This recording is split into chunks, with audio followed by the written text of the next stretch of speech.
The Stoker and the Stars by Algis Budrys. When you've had your ears pinned back in a bow knot, it's sometimes hard to remember that an intelligent people has no respect for a whipped enemy, but does for a fairly beaten enemy. Know him? Yes, I know him, knew him. That was 20 years ago. Everybody knows him now. Everybody who passed him on the street knows him. Everybody who went to the same schools, or even to different schools in different towns, knows him now. Ask them. But I knew him. I lived 3 feet away from him for a month and a half. I shipped with him and called him by his first name. What was he like? What was he thinking, sitting on the edge of his bunk with his jaw in his palm and his eyes on the stars? What did he think he was after? Well, I think I think I never did know him after all. Not well. Not as well as some of those people who are writing books about him seem to. I couldn't really describe him to you. He had a duffel bag in his hand and a packed air suit on his back. The skin of his face had been dried out by ship's air, burned by ultraviolet and broiled by infrared. The pupils of his eyes had little cloudy specks in them where the cosmic rays had shot through them. But his eyes were steady and his body was hard. What did he look like? He looked like a man. It was after the war. We were beaten. There used to be a school of thought among us that deplored our combativeness, before we had even met any people from off-Earth even.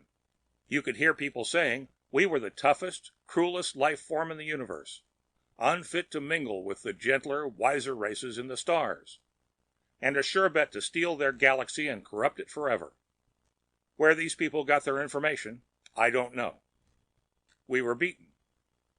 We moved out beyond Centaurus and Sirius, and then we met the Jeks and the Nosurwey and the Lud. We tried terrestrial know-how.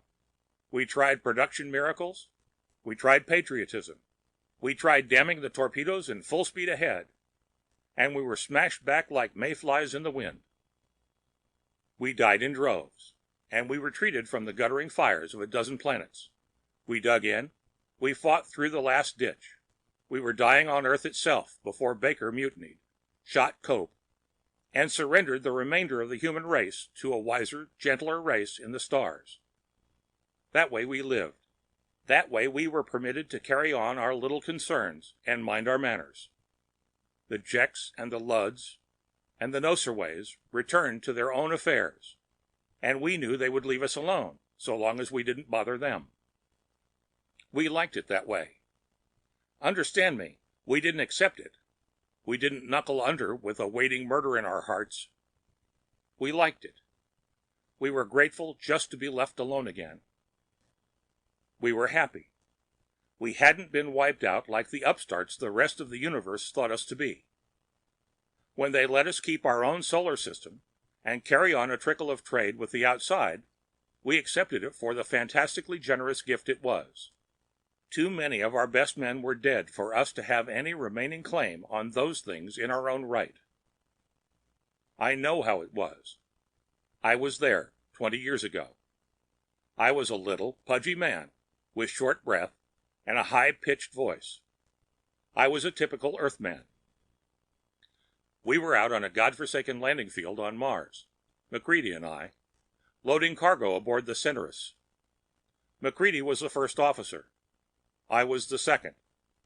The stranger came walking up to us. "Got a job?" he asked, looking at MacReady. Mac looked him over. He saw the same things I'd seen.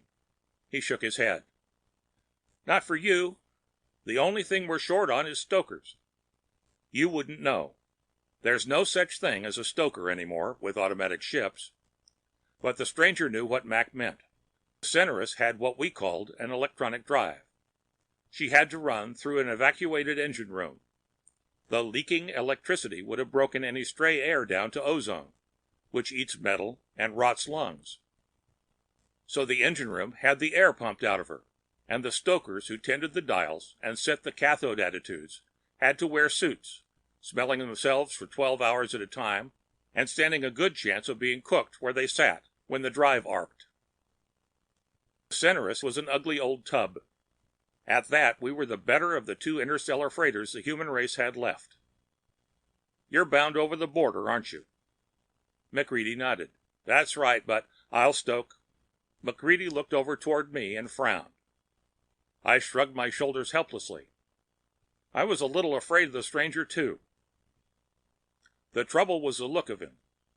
It was the look you saw in the bars back on Earth, where the veterans of the war sat and stared down into their glasses, waiting for night to fall so they could go out in the alleys and have drunken fights among themselves. He had brought that look to Mars, to the landing field. And out here there was something disquieting about it. He caught Mac's look and turned his head to me. "I'll stoke," he repeated. I didn't know what to say. MacReady and I, almost all of the men in the Merchant Marine, hadn't served in combat arms. We had freighted supplies, and we had seen ships dying on the runs. We had our own brushes with commerce raiders, and we'd known enough men who joined the combat forces. But very few of the men came back, and the war this man had fought hadn't been the same as ours. He'd commanded a fighting ship somewhere, and come to grips with things we simply didn't know about. The mark was on him, but not on us. I couldn't meet his eyes. "Okay by me," I mumbled at last. I saw MacReady's mouth turn down at the corners. But he couldn't gainsay the man more than I could. MacReady wasn't a mumbling man, so he said angrily, "Okay, bucko, you'll stoke. Go and sign on." "Thanks." The stranger walked quietly away. He wrapped a hand around the cable on the cargo hook and rode it into the hold on top of some freight. Mac spat on the ground and went back to supervising his end of the loading. I was busy with mine, and it wasn't until we'd gotten the Serenus loaded and buttoned down that Mac and I even spoke to each other again. Then we talked about the trip. We didn't talk about the stranger. Daniels, the third, had signed him on and had moved him into the empty bunk above mine. We slept all in a bunch on the Centaurus, officers and crew. Even so, we had to sleep in shifts, with the ship's designers giving 90% of her space to cargo and 8% to power and control. That left very little for the people, who were crammed in any way they could be. I said empty bunk. What I meant was empty during my sleep shift. That meant he and I'd be sharing work shifts, me up in the control blister, parked in a soft chair, and him down in the engine room, broiling in a suit for 12 hours. But I ate with him, used the head with him. You could call that rubbing elbows with greatness if you want to. He was a very quiet man. Quiet in the way he moved and talked. When we were both climbing into our bunks that first night, I introduced myself, and he introduced himself. Then he heaved himself onto the bunk, rolled over on his side, fixed his straps, and fell asleep. He was always friendly toward me, but he must have been very tired that first night.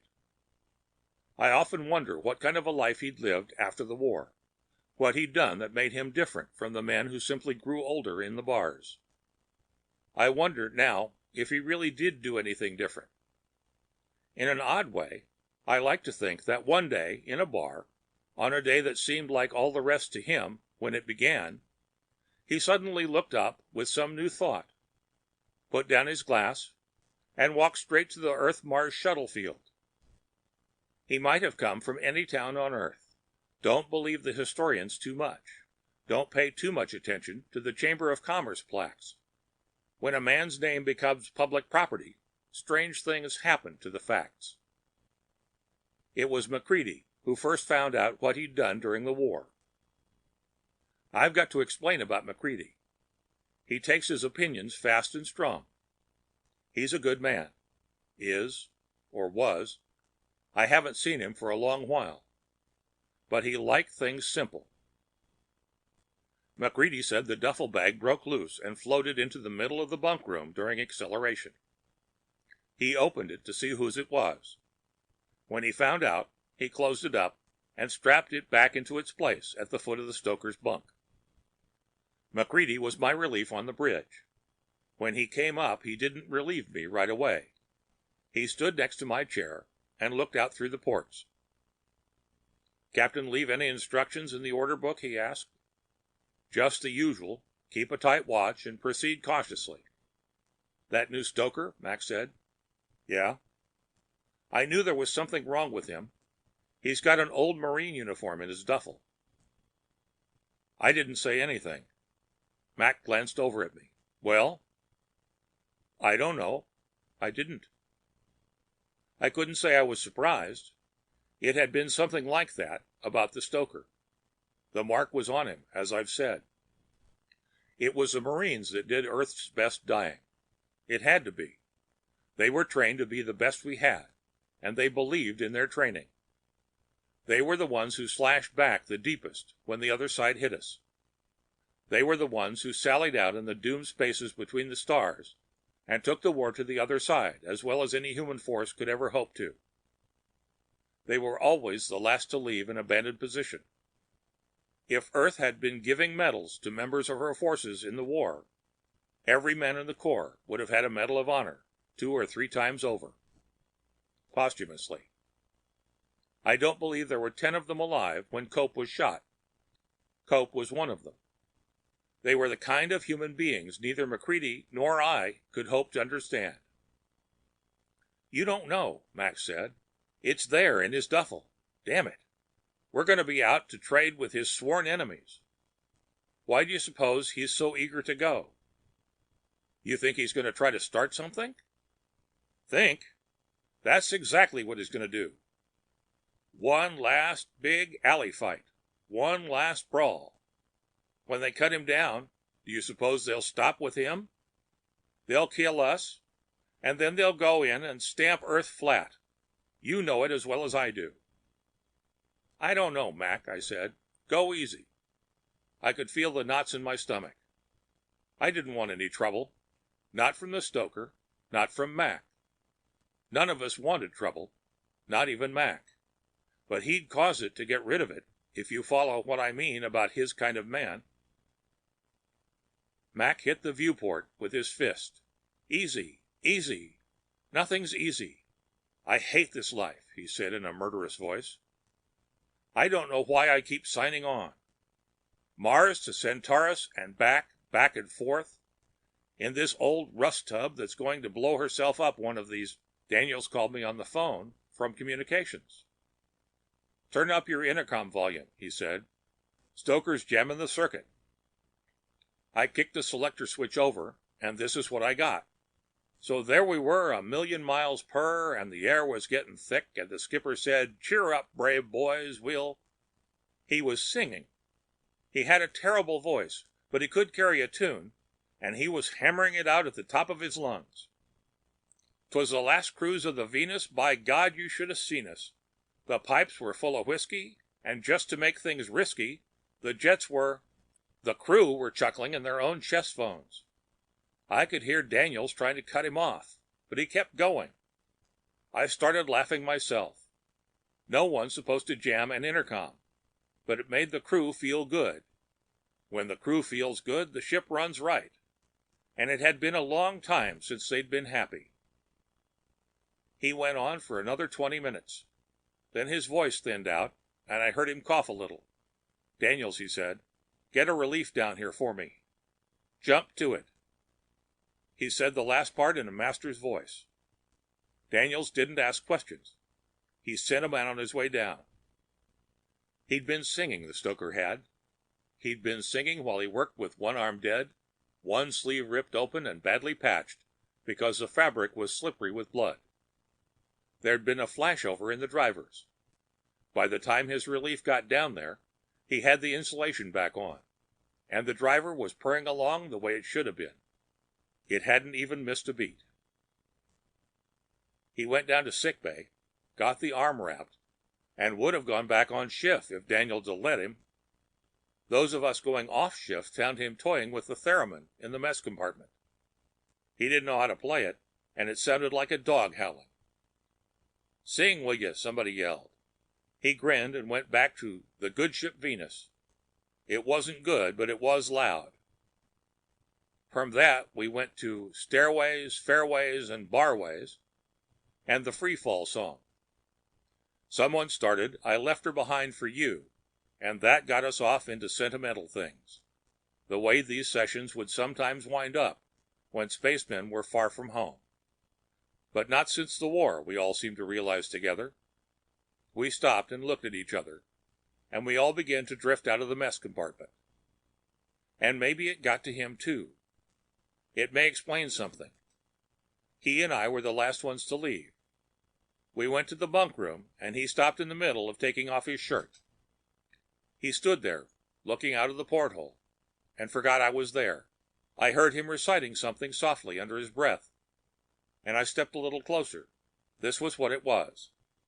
The rockets rise against the skies slowly in the sunlight gleaming. With silver hue upon the blue, the universe waits dreaming. For men must go where the flame winds blow, the gas clouds softly plaiting, where stars are spun and worlds begun, and men will find them waiting. The song that roars where the rocket soars is the song of stellar flame. The dreams of man and galactic span are equal and much the same. What was he thinking of? Make your own choice. I think I came closer to knowing him at that moment, but until human beings turn telepath, no man can be sure of another. He shook himself like a dog out of cold water and got into his bunk. I got into mine, and after a while I fell asleep. I don't know what McCready might have told the skipper about the Stoker, or if he tried to tell him anything. The captain was the senior ticket holder in the merchant service, and a good man in his day. He kept mostly to his cabin, and there was nothing McCready could do on his own authority. Nothing simple, that is. And the Stoker had saved the ship. I think what kept anything from happening between McCready and the Stoker, or anyone else in the Stoker, was that it would have meant trouble in the ship. Trouble, confined to our little percentage of the ship's volume, could seem like something much more important than the fate of the human race. It might not seem that way to you, but as long as no one began anything, we could all get along. We could have a good trip. McCready worried, I'm sure. I worried sometimes, but nothing happened. When we reached Alpha Centaurus and set down at the trading field on the second planet, it was the same as the other trips we'd made, and the same kind of landfall. The Lud factor came out of his post after we'd waited for a while, and gave us our permit to disembark. There was a Jek ship on the other end of the field, loaded with cargo we would get in exchange for our holdful of goods. We had the usual things: wine, music tapes, furs, and the like.